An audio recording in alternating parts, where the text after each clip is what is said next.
បបខ្ញុំឆ្អិនហើយឆ្ងាញ់ឆ្ងាញ់ស្រាច់កូនអុយបន្ទុកអីបងប្អូន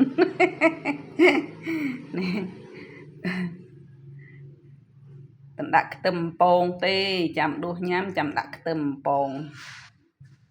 បងប្អូនចាំញ៉ាំទាំងអស់គ្នាណា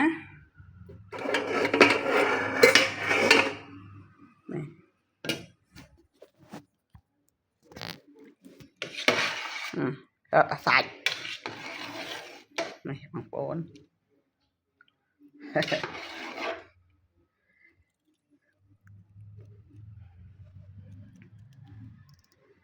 ញ៉ាំទាំងអស់គ្នាបងប្អូនណា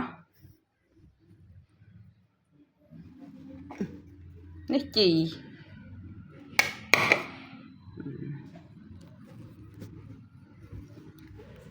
នេះខ្ទឹមបំពងនេះបងប្អូនចាំញ៉ាំទាំងអស់គ្នាណាបងប្អូនណាបាយបាយ